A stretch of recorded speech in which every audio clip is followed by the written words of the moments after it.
painful periods, pain with intercourse, bladder problems, constipation, and pelvic pain that might be easy to ignore or seem normal, but it's actually not. Some folks don't even know they have a pelvic floor until they have a pelvic floor problem. If you don't know what's normal, you don't know what's abnormal, and women are really tough, so we just adjust and accommodate. I think the narrative for pelvic floor health is we've always heard, just do your Kegels, Kegels, but Kegels are not the right prescription for everyone. This is information about your body. It's just facts. Your body is the way that it is, and it's important for you to understand it so you can start to make those changes and ultimately live a healthier, longer, happier life. And I think most women feel like, oh my goodness, I wish I would have known this sooner.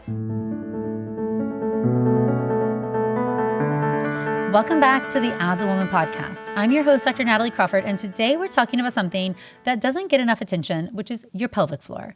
These muscles are the foundation of your body, literally, and they support your bladder, uterus, and bowels. And when they're healthy, you might feel strong, confident, and pain-free. But when something's off, it can show up in many different ways. Painful periods, pain with intercourse, bladder problems, constipation, and pelvic pain that might be easy to ignore or seem normal, but it's actually not. Joining me today is Dr. Sara Reardon, a pelvic floor physical therapist, author of Floored, and founder of The Vagina Whisperer. She has helped thousands of women heal, reconnect with their bodies, and take back control of their pelvic health. In this episode, we're going to talk about how your hormones influence your pelvic floor, what pain is not normal, and whether it's your period, sex, or daily life, what you should know, and the practical steps to take to strengthen, relax, and protect your pelvic health. So if you've ever wondered what's normal when it comes to your pelvis or how to truly strengthen and support your core from the inside out, this is the episode for you. Sara, thank you so much for being here. We have been trying to make this episode happen for months. Thanks for having me, Natalie. All right, well, you just got off your really exciting book tour for Floored. So tell us a little bit about Floored. So I wrote Floored as a woman's guide to pelvic floor health at every age and stage, and it released June 2025, and it was amazing. I just felt like it was such an incredible opportunity to take my 18 years of clinical experience, all of these patient stories, and just all of the knowledge about how to take care of your pelvic floor health and help women really understand their bodies better and not make it scary, just make it very normal and give them tips and tools to help if they're having pelvic floor issues. I just love your message and everything you say, and the book is fabulous. You should definitely buy it.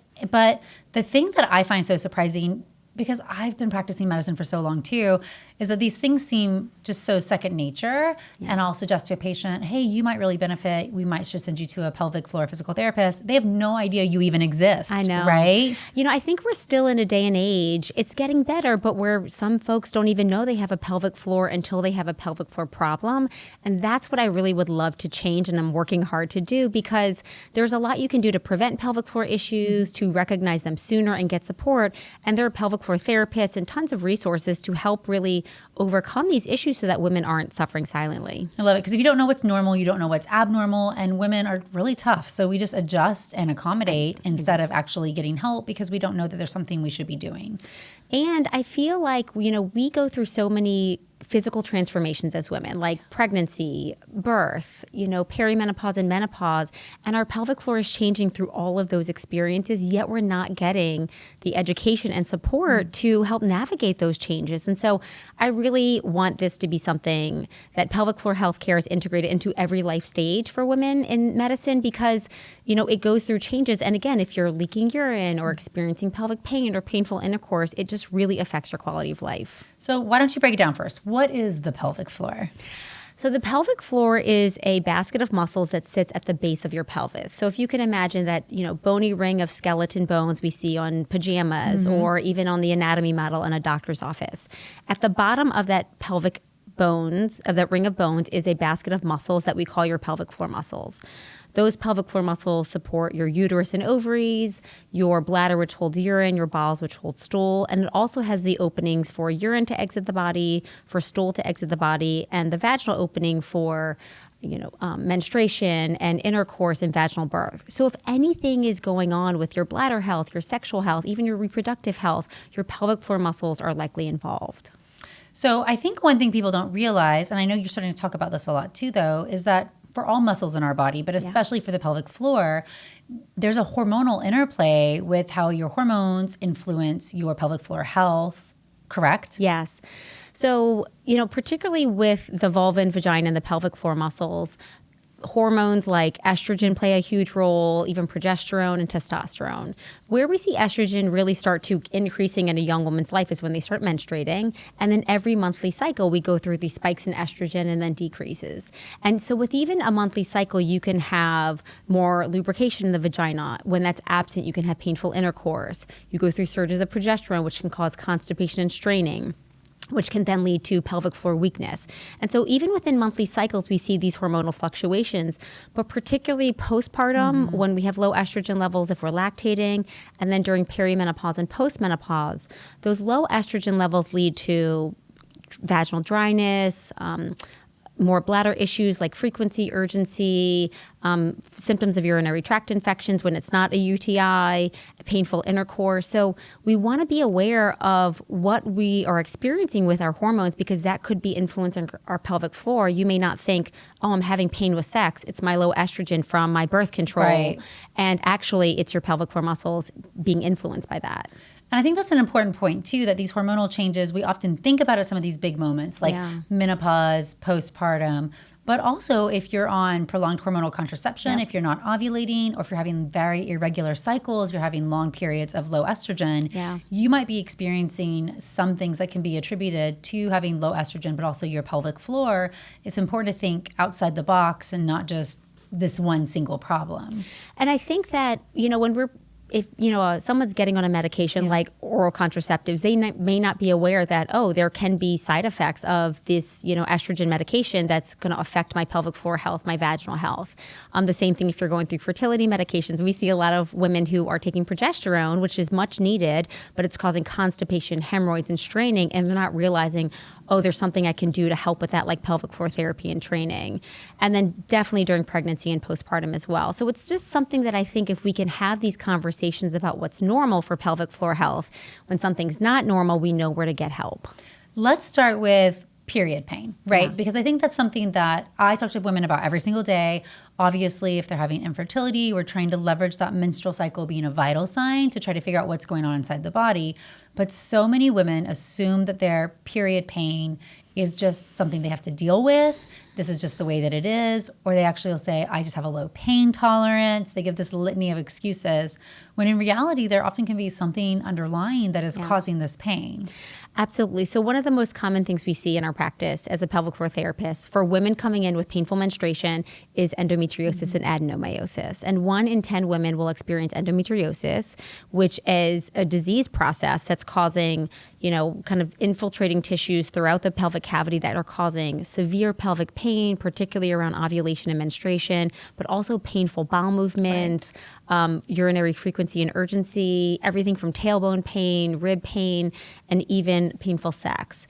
And I think when I have a woman come in and she's saying, I have painful bowel movements, but then she gives me her history of, I used to have to miss days of high school because I had painful periods, or I'm taking, pain medication because it's so severe and I have to skip days of work, and I have infertility.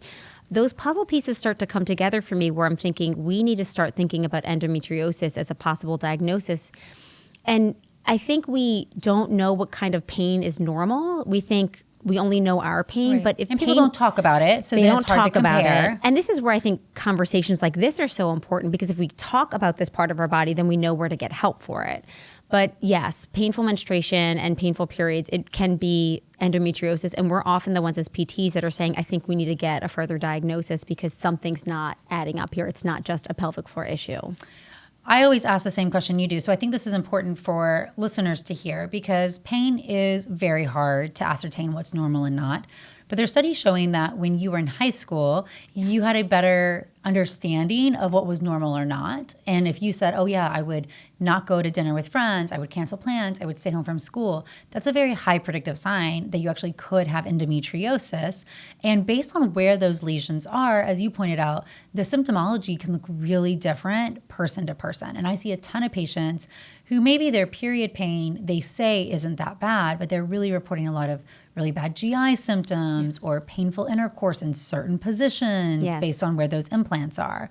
And so I think it's important to think about that disease is just one example where this inflammation can present in a lot of different ways and starts to negatively impact your life. You're avoiding certain sexual positions, right? It's impacting your relationship, impacting your productivity if you're on your period and it's so painful. I even think, if you're a young woman and you're missing days of school, think about the effect that has on you, or you're missing days of work. I mean, it could be hard to, sustain a job or an employment when every month you have to take off 1 or 2 days. So I think that the impacts are very real. I think, it's unfortunate. Most women, it takes 7 to 10 years for them to get a diagnosis. And by then the disease process is very progressed. It affects fertility. And so I think if women can, express these symptoms, not get dismissed, get diagnosis sooner, we have much more of a benefit we can have to them by getting, treatment sooner and positive outcomes for their fertility than if they are just kind of dealing with this pain monthly, thinking it's normal. Right. Well, tell me about vaginismus. So what is vaginismus? Because people don't know what that word is. So vaginismus, by definition, is muscle spasms at the opening of the vagina, at the outer third of the muscles. You have 2 different layers of your pelvic floor muscles, the outer layer, which kind of surrounds the vaginal opening and the urethra and the anal opening. And then you have a deeper layer of muscles, which is that basket we talked about that supports your pelvic organs. Typically, vaginismus is when there's something that's attempted to be inserted into the vagina. It could be a speculum, a tampon or menstrual hygiene product, a sexual toy, or often intercourse, penile intercourse. And it feels like something's hitting a wall, like something can't get inside. And I think sometimes, again, if we're not educated that sex shouldn't be painful, pain is information from our body that something not quite working right. But often it leads to, people just suffering in silence, abstaining from intercourse, not getting gynecological exams or using certain menstrual hygiene products. And so these are muscle spasms, though. It's like having a knot in your neck and it gives you a headache. You can do therapy and exercise and massage to work that out. It's the same thing for the pelvic floor muscles. You can do a lot to help relax those muscles to make intercourse not just tolerable, but also pleasurable. So I think a lot of people, like you said, they actually think this is what sex is supposed to be instead of understanding that, I love what you just said, pain is your body telling you that something is wrong. So we always talk about red flags and trying to learn to listen to our body and know when to get more help. And things like a painful period or pain with intercourse, these are some of those red flags. Yeah. Okay, let's talk about urinary system and bowel and bladder, okay? Because there's a lot here that I think women just tolerate on a day-to-day, especially throughout the stages of their life that are not necessarily normal. But let's start with leaking bladder. So it's interesting because similar to pain with sex, we think that I just have to deal with it or maybe it will get better with time. It's the same thing with urinary leakage. I often get the question of how much leakage is normal? It's just a leak with a cough or a sneeze. Right, exactly. That's my answer is no leakage. The role of your pelvic floor muscles is to kind of give support, close the urinary sphincter when the bladder is filling. And as the bladder starts to get more full, it can hold urine in until the appropriate time when you get to the restroom. And then you sit down, don't hover, don't push, just sit down and relax. And then your bladder pushes the urine out for you. What can happen with urinary leakage, there's a few different types, is that you can have leakage with a cough, a sneeze, running or jumping. It's what we call stress incontinence. Or you can have leakage with a strong urge to go to the bathroom when you're, racing to the bathroom with a full bladder, or you're opening your door to your house, or even washing your hands and hearing running water. And that's an urge incontinence. But with both of those, your pelvic floor muscles play a role. Okay. I think often women think that if they have a leaky bladder, it's weak muscles, so they just need to do a bunch of Kegels, but that's actually not always the case. Many women can have weakness, which they may need Kegel exercises, but many can actually have tension. And we need to relax the pelvic floor muscles first before we start a strengthening regimen. And this is where it's important to either kind of diagnose what type of muscle tone you have, whether it's too tense or it's too weak, and then get on the right pathway. But leakage is definitely something that, again, it's information from our bodies that something's not working well. Okay, so I'm using the analogy you gave if you have a knot in your neck or something's tight. Often our thought is I'm leaking, so I need to strengthen. And women start working on, contracting or strength. But that's almost like you keep lifting weights. You never are dealing with the actual knot in your neck or something else, right? And you're saying actually a lot of what we need to change our mindset or reframe this and think about, relaxation first, obviously knowing exactly what muscles are at play, but this kind of one-off, I'm leaking, so I'm going to do these exercises may not be the appropriate path without actually getting help to figure out what's going on. Exactly. And so you can see a pelvic floor physical therapist who can do an intravaginal muscle assessment to see if there's weakness or tension in your muscles. In my book, Floor, there's kind of a whole questionnaire that you can take. And even on my website, thevaginawhisper.com, there's a quiz to say, like, is it more of an urgent continence issue, which is typically associated with more tension in the muscles, versus a stress incontinence issue, which is typically more associated with weakness in the muscles. So again, I think the narrative for pelvic floor health is we've always heard, just do your Kegels, Kegels, but Kegels are not the right prescription for everyone.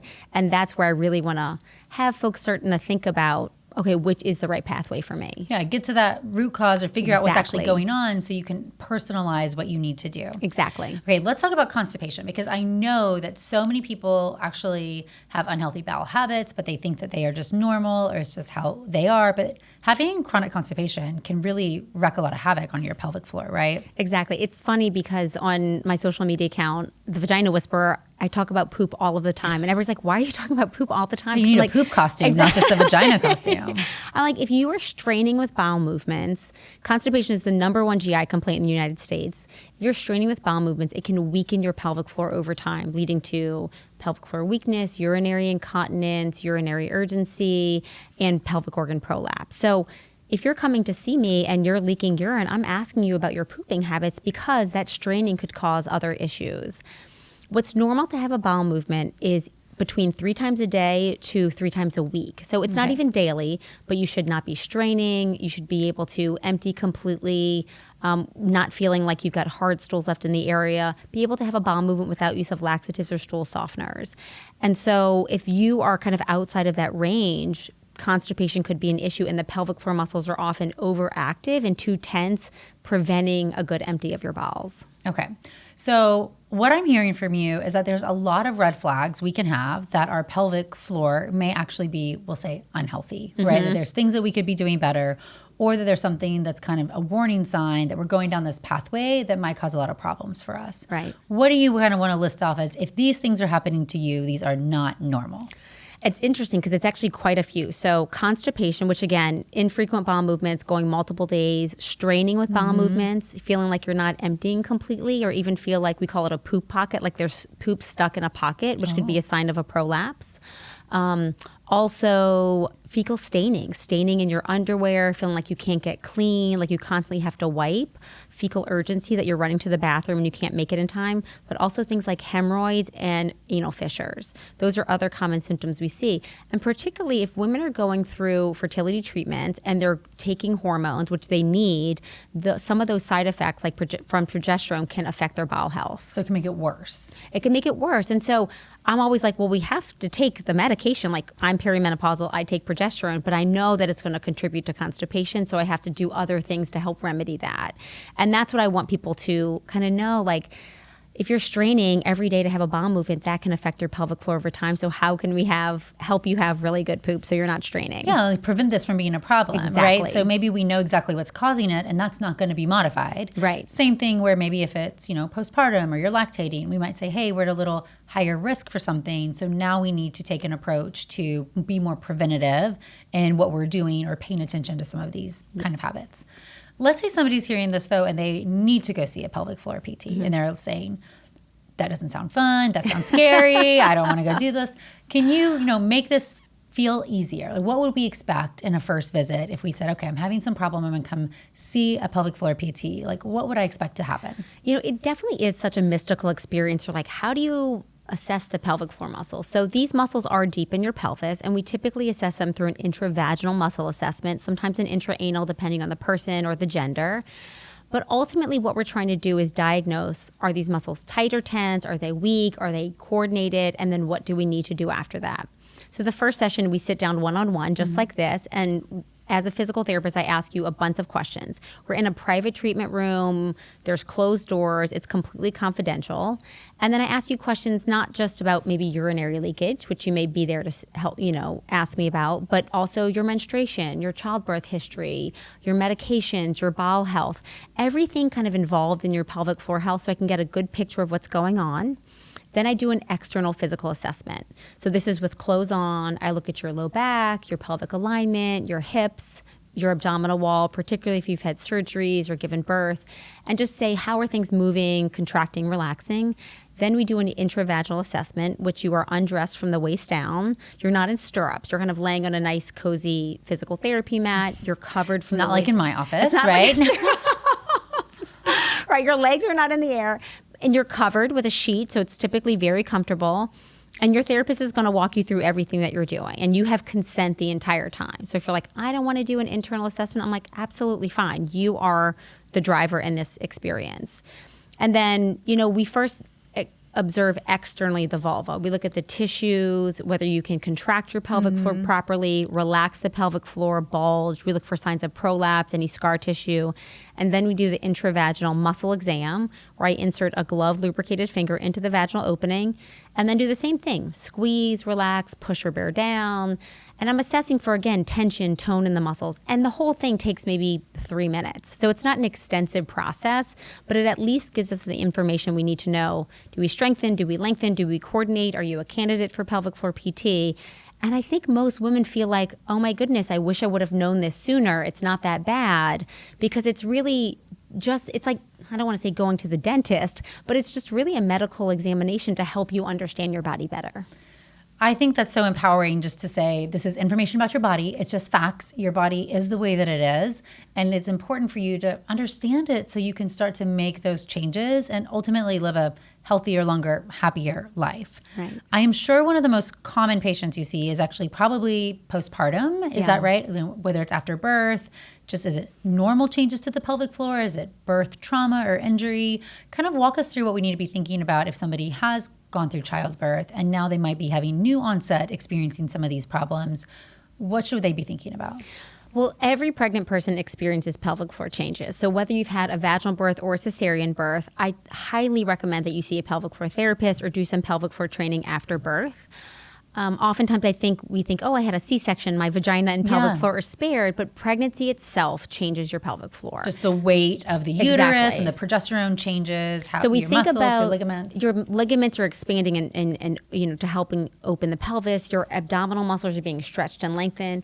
And you often get these text messages that are like, your baby's the size of an avocado or the size of a papaya, and then it's the size of a watermelon. Well, that hammock of muscles is holding the papaya, but then it's also holding the watermelon by the end. And if we think about a hammock holding a watermelon, it gets lengthened, it gets weaker and stretched out, and that's what happens to your pelvic floor just during pregnancy. Then we compound that with a cesarean birth, which does include an abdominal surgery.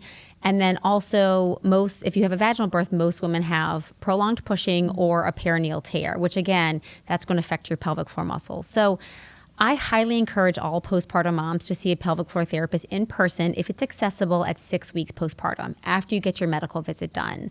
And that allows us to see, are there any issues we need to address? Cesarean scar restriction, cesarean scar pain, pelvic organ prolapse, pelvic floor muscle weakness, perineal scar tissue pain that could contribute to painful intercourse, or pelvic floor weakness that, we may need to work on before you get back to high impact exercise like CrossFit or running. So it's, this is the biggest physical transformation you may go through your entire life, and yet we have no rehabilitation for moms afterwards.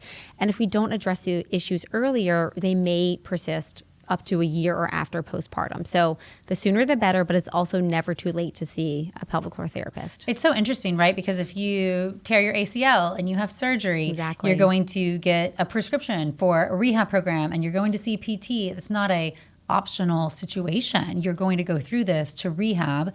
And if you just think about the fact of what women go through after giving birth, that this is not the norm. Most people don't see a pelvic floor PT or don't have any pelvic floor quote unquote rehab to try to aid them in their recovery. It's kind of wild if you think about it. It's wild and it's highly unfortunate. I mean, I think it unfortunately speaks to kind of the lack of maternal health care that we have, where there's a lack of support in many arenas, but the lack of physical support is very real because 1 in 9 moms has pain with intercourse postpartum. 1 in 3 has back pain. 1 in 3 has urinary leakage. Crazy. Yeah. And so we're expected to go back to not just our daily work lives or home lives, also taking care of a kiddo, but in a very physically impaired state. And there's a lot of kind of even psychological components that you have a higher risk for depression, or you're less likely to return to the workforce and, full time if you've got a physical disability or impairment. So I think that this is a part of the body that we're not talking about that deserves a lot more attention. And I'm so grateful we're able to have these conversations so that women and moms can get the support that they deserve. So I think we're both advocates for, getting an evaluation if you can, really having a comprehensive plan, especially if you're starting to have some of these, really like life-altering situations, right? Fecal incontinence, urinary leakage, that can impact your quality of life immensely. But let's walk back to what can you do at home? Like what is some of this preventative approach? Because you mentioned how you deal with how you go to the restroom, how you poop, not pushing with urination. Like what should we think about when it comes to both preventive or kind of even early kind of treatment stuff so that we hopefully don't make this situation worse? Right. This is where I feel like health education could use a glow up in middle school so that we're learning this stuff younger. Right. And your period, actually. And exactly. But, So the first thing is just peeing, which I'd love to talk about as well because we do it 6 to 8 times a day. And if we're not doing it properly, it could affect our pelvic floor muscles. So the first thing is to only go when you have the urge to go. I think we start being women and moms who want to go to the bathroom every time we cross a bathroom to make sure we don't leak. Go while you can. Go while you can. So it's actually the opposite. Go when you have the urge to go. So don't delay it too long, but also don't go every time you pass one because then your bladder can shrink and you're going to have to go to the bathroom all the time. Oh, interesting. You almost lead to like overactive bladder syndrome. Do we do syndrome. our kids a disservice when we are like forcing them to go to the bathroom sometimes before we go places? Or after a certain age. So after 6 or 7, when they start to become more independent pottiers, I think that we don't need to remind them all the time because we want them to get in a natural rhythm of listening to your body. If you have to pee, go pee. Again, access is always an issue. What I would say though is pee when you have the urge to pee. When you go pee, sit down on the toilet. Try not to hover unless it's really yucky, but try to sit down. And then don't push when you pee. So many of us are what I call power peers. When we push like in a hurry, just going to push it out and go. We are efficient. We want to get out of there and move into the next task. And when you push when you pee, it can lead to incomplete bladder emptying, which puts you at risk for a urinary tract infection. But also it can weaken your pelvic floor muscles and ligaments. And that could lead to prolapse and weakness. So just sit, chill, breathe, and let your urine empty. Shake your hips a little bit at the end, and then get up and walk away. So that's peeing. For pooping, I love a squatty potty. You do. I've seen this all over your Instagram, friend. No, every bathroom in my home has one. And if I'm staying at a friend's house who doesn't have one, I'm like, we're Amazon priming that the next day. But you want a stool or something under your feet. Tell us, why is it helpful? The most physiological, ideal position to relax your pelvic floor muscles is squatting. So if we think about how moms give birth, they're on their back with their knees hiked up. If we think about if you're in other countries or in nature and you go to the bathroom, you squat over the ground. Even little toddlers squat over the ground to have bowel movements in their diapers. So squatting relaxes your pelvic floor muscles best so that your bowels can empty. Okay. Western toilets, we're just sitting on a throne and we don't get that squatting position to relax our muscles, which can lead to more straining. So a squatty potty or a stool under your feet, that's going to help put you in a squatting position, breathing out like you're blowing out a bunch of candles. And you can push when you poop. That's a great time to push, but just don't hold your breath. And don't hold the urge when you have the urge to go to the bathroom either for pooping. That can lead to kind of pelvic floor tension. So those are kind of some of the most common things. And another common thing is, don't push when you, another common thing is exhaling when you lift something heavy. If you're at the gym, not holding your breath and just exhaling with lifting kids, lifting weights, pushing furniture, that can prevent prolapse and hernias. And that's because if you're holding your breath, you're increasing your abdominal pressure, so it's stretching or putting tension on the pelvic floor. Right. If we think about, this pelvic cavity as a canister, if we're holding our breath, that's creating pressure, and that's pressure's going to try to find its path of least resistance. And a person with vagina, it's down. Okay. It's through the vagina. So minimize holding your breath. Exhaling with exertion is kind of my rule. And then there are times that you can proactively work on your pelvic floor. I think one is when you're trying to conceive, because you know that your pelvic floor is going to go through changes during pregnancy. Right. Another one is postpartum, because we know that you've experienced physiological changes. Proactively work on your pelvic floor and core before returning to exercise, even before return to sexual activity. And then when you're in perimenopause and postmenopause, your estrogen levels and testosterone levels and collagen levels are all declining in perimenopause, and definitely postmenopause, they're kind of shot. So we know that menopause is a time where we're going to experience dramatic shifts, and perimenopause is kind of like a little warning signal, like a flashing yellow light. And it's an incredible runway to build up that pelvic floor muscle strength before our hormones really kind of put it into a decline period. What I hear is during these changes, essentially, when we know hormone changes coming or happening. So we are trying to get pregnant, we are now recovering from said pregnancy, or we're in perimenopause or menopause. It's even more important to have a more proactive approach to your pelvic floor health. But what does that mean? What do you do? How do you do that? So a little bit of what we talked about earlier of kind of figuring out which way you need to go down the path of pelvic floor care. Is there tension and you need to work on pelvic floor relaxation? When you have a really tight, tense muscle, it doesn't necessarily contract well. So it's not going to support you when you have a cough or a sneeze or run or jump. So that's one issue.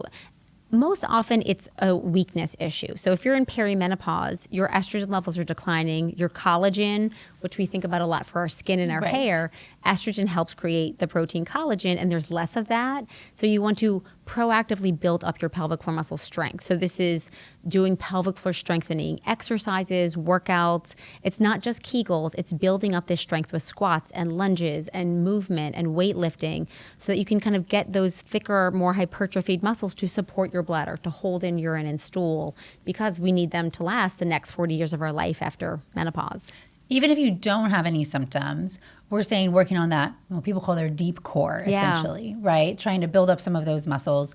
That can be preventative for when you know you're going through these different hormone changes. Absolutely. I think oftentimes something happens and then we're like, oh, I wish I would have done this sooner, right? I just saw a mom recently in my practice, and she is 4 months postpartum, and she's like, I just went back to running too soon. She's got severe low back pain. She's got pelvic floor tension, and she's just like, I wanted to get back to running, but I mean, her body just wasn't ready. And so now we're kind of going backwards, trying to unwind some of the overactivity and dysfunction that she has. So I think if we can take a really systematic approach, give women the guidance, and it goes much beyond like watching a YouTube video or an Instagram reel. I think a really methodical, guided approach from a pelvic floor therapist or specialist to really help rehabilitate and proactively strengthen these muscles so that you're going into something or recovering from something with real strength, real core strength, real stability, instead of kind of trying to go back to something and you're like, now I feel like I've gone backwards.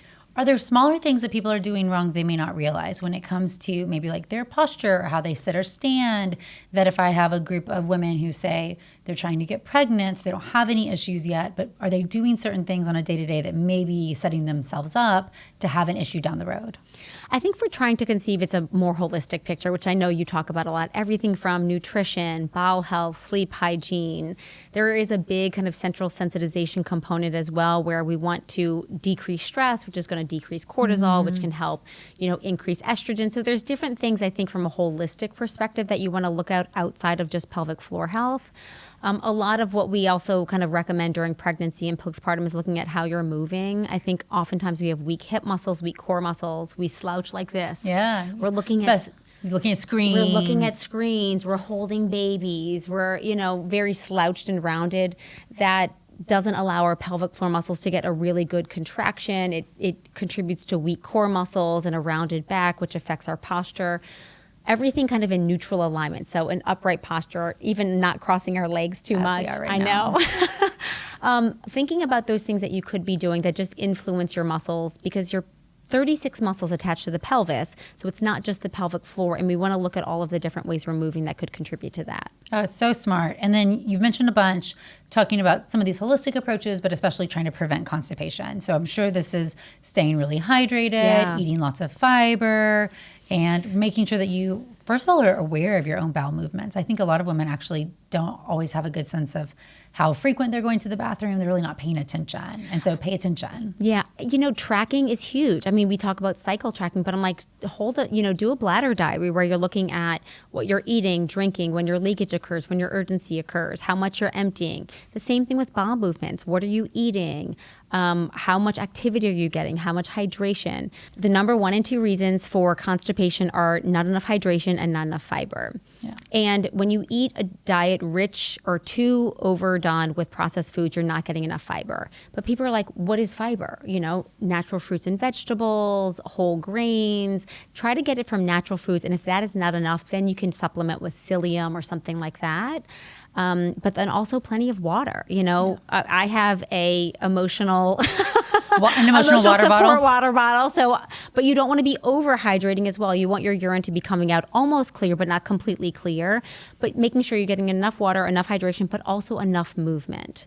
If you go for 30 minutes of movement a day, that can also help facilitate bowel movements. And look at your medications. You can't necessarily stop certain medications like antihistamines or progesterone or even overactive bladder medications, but they could be influencing your bowel health. So good bowel health, staying hydrated, moving, sleeping well is huge. Our muscles are fatigued. They need time to rest, just like your pelvic floor needs time to rest. It's a postural muscle. So making sure that you're getting good rest as well. And then working on stress. I know I live in New Orleans and we had a hurricane a couple of years ago. And when all of our patients came back to the clinic after that hurricane, everybody's pelvic floors were tense and tight because our body holds on to that tension. Yeah. So looking at different things that you kind of need to navigate to help quiet your nervous system, give your body some rest and relaxation as well. Well, one of my key takeaways from everything you're saying and a shared message that we have is really body awareness, right? You have to be understanding about what's going on with your body, be honest about it, and know what's normal by listening and educating yourself so that you can know what's abnormal, learn how to advocate for yourself, learn how to prevent some of these problems from happening later. But that's really step 1 is just being aware. It is being aware. And again, I think it's hard to help what we don't even know. And so I love that having these conversations can really help us change the narrative for the next generation as well, that we can, one of the most common questions I get is like, when should I teach my daughters about this? I have 2 sons. They probably know more about women's pelvic floor health than adult women. My son is very highly knowledgeable, right? So I think that, and having these conversations so it doesn't make this topic so taboo. If we're not talking about periods, if we're not talking about leakage, if we're not talking about sex, and we don't know that we could be experiencing an issue, that there's definitely help for. The other challenge, though, I will say, Natalie, is that we have to advocate for this care because it's not a widely prescribed type of therapy unless you're kind of with a physician who is a little bit more proactive. You have to advocate and seek it out, and for most women. You do. You have to advocate for it. It's not, there isn't a pelvic floor therapist in every town. So the great thing about medicine now is you have different avenues. You have telehealth, you have online programs. My book is out where you can easily access some of this information. And then you can also work with a therapist in person.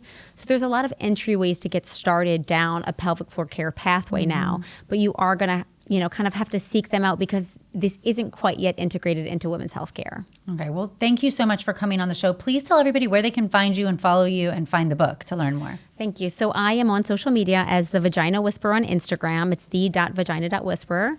And then I'm on TikTok as The Vag Whisperer because TikTok doesn't like the word vagina. My book is called Floored, A Woman's Guide to Pelvic Floor Health at Every Age and Stage, which you can find at anywhere you like to buy books. And then I also have an app called the VHive app, which has tons of pelvic floor workouts for strengthening, relaxation, pregnancy, postpartum, menopause.